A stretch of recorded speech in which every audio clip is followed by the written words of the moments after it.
ایک شخص نے سوال کیا ہے کہ جیسا کہ ائمہ کرام رحمہ اللہ کے فضل سے جنتی ہیں، اگر ہم کسی ایک امام کے پیچھے لگ جائیں تو کیا ہم جنت میں نہ جائیں گے؟ کیونکہ جو علمی تحقیق انہوں نے کی ہے ہم تو نہیں کر سکتے۔ ڈاکٹر صاحب حفظ اللہ اس کا جواب دیں گے۔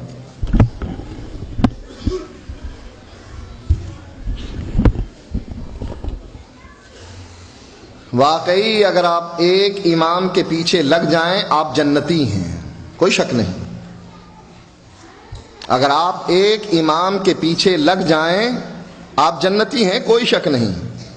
لیکن وہ امام، اس کا نام محمد الرسول اللہ، جو فرماتا ہے من اطاعنی دخل الجنہ، جنت دینے کا سرٹیفکیٹ محمد الرسول اللہ صلی اللہ علیہ وسلم کے پاس ہے۔ اگر کوئی اس امام کے پیچھے چلے جنتی ہے، کوئی شک نہیں۔ جو امام ہے ابو بکر کا، عمر کا، عثمان کا، علی کا رضوان اللہ علیہم اجمعین، عشرہ مبشرہ کا، بدریوں کا، احد والوں کا، جنگ خندق والوں کا، 1,40,000 صحابہ کا امام ہے، اس کے پیچھے چلنے میں جنت ملتی ہے، کوئی شک نہیں۔ حدیث میں آیا ہے من اطاعنی دخل الجنہ۔ لیکن جس کے بارے میں آپ کا خیال ہے کہ ہم خود ایک امام بنائیں اور اس کے پیچھے چلیں، اللہ نے گارنٹی اس کی دی ہے کہ اس کے پیچھے چلنے پر جنت ہے، اور اللہ کے نبی نے اپنے بارے میں خود کہہ دیا من اطاعنی دخل الجنہ ومن عصانی فقد ابا۔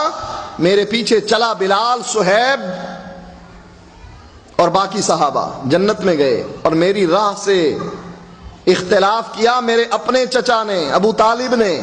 آپ نے فرمایا میرا رب اس کو جہنم میں آگ کے 2 جوتے پہنائے گا، اس کا جسم محفوظ ہوگا آگ سے، لیکن ان 2 جوتوں کی وجہ سے اس کا دماغ ایسے کھولے گا جیسے چولہے پر ہنڈیا کھولتی۔ اس امام کے پیچھے چلو جنت ملے گی، حقیقت ہے، کتاب و سنت کہتی ہے۔ لیکن جس کے بارے میں تم کہتے ہو کہ اس کی تقلید کرنا، اس کے پیچھے چلنے میں جنت ملتی ہے، کس نے کہا؟ اس کے پیچھے چلنے میں جنت ملتی ہے، قرآن میں ہے، حدیث میں ہے۔ اس کے پیچھے چلنے پر جنت ملتی ہے، کس نے کہا؟ کوئی دلیل تو ہونی چاہیے نا۔ بھئی یہ 4 امام کس نے بنائے، اور ان میں سے ایک کو مقرر کر کے کہا کہ جو کچھ یہ کہے گا وہی کچھ کروں گا؟ یہ کس نے کہا؟ ان 4 اماموں نے بھی منع کر دیا کہ نہ، یہ کام نہ کرنا۔ امام ابو حنیفہ رحمۃ اللہ علیہ نے منع کر دیا کہ جب میری بات نبی کی بات کے مقابلے میں آ جائے فَاتْرُكُوا قَوْلِي بِخَبْرِ رسول اللہ صلی اللہ علیہ وسلم، میری بات کو اٹھاؤ اور فَاضْرِبُوا عَلَى الْحَائِطِ، دیوار پر دے مارنا، اس لیے کہ یہ نبی کی حدیث کے مقابلے میں آ گئی۔ یہی بات امام شافعی سے، یہی بات امام مالک سے۔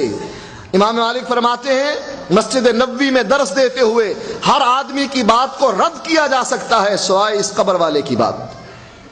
اور یہی بات امام احمد فرماتے ہیں کہ میری تقلید نہ کرنا، اوزائی کی نہ کرنا، ان لوگوں کے پیچھے نہ چلنا جس کو مالک کہا جاتا ہے، شافعی کہا جاتا ہے۔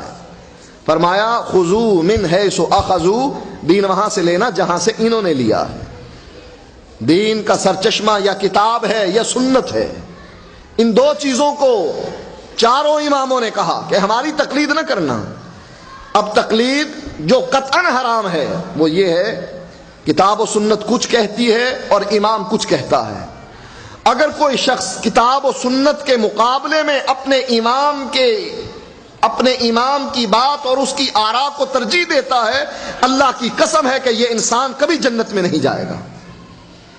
سن لیجئے بات، جو آدمی کتاب و سنت کے مقابلے میں اپنے امام کی بات کو ترجیح دیتا ہے وہ آدمی کبھی جنت میں نہیں جائے گا۔ کیوں؟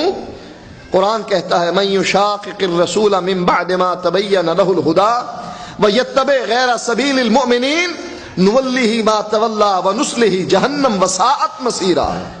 کسی کو مسئلے کا پتہ نہیں لگا، علیحدہ بات ہے، لیکن مسئلے کا پتہ لگ گیا کہ مسئلہ یہ ہے، اللہ فرماتا ہے جو مسئلے کے پتہ لگنے کے بعد پھر رسول کی مخالفت کرے وہ جدھر جاتا ہے ہم جانے دیتے ہیں، وَنُصْلِيهِ جَهَنَّمْ، ہم اس کو قیامت کے دن جہنم میں داخل کریں گے۔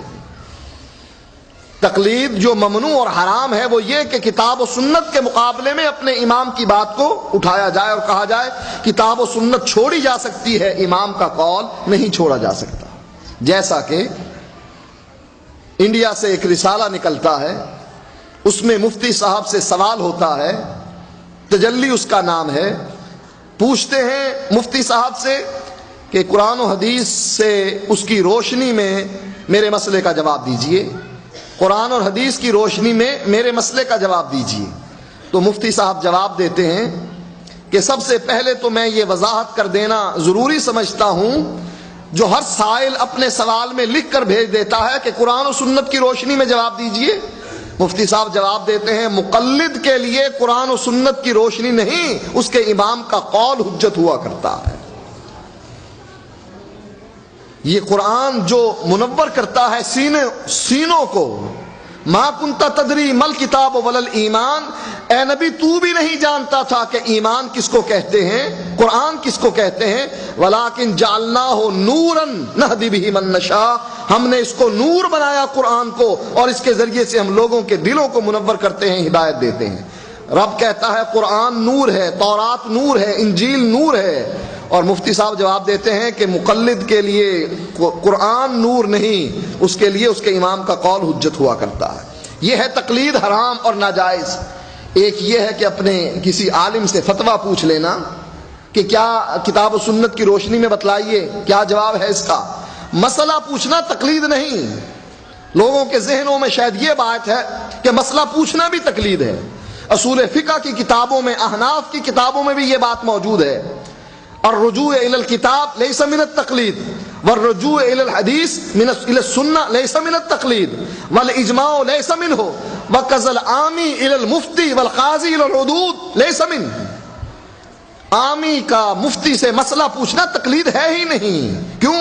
قرآن کہتا ہے فاسألوا اہل الذکر ان کنتم لا تعلمون، اگر تمہیں علم نہیں تو اہل ذکر سے پوچھو۔ تو پوچھنا تقلید نہیں ہے۔ تقلید کیا ہے؟ کتاب و سنت کہہ رہا ہے ایسے، کہتے نا ایسے نہیں، میرے امام نے کہا تھا ایسے۔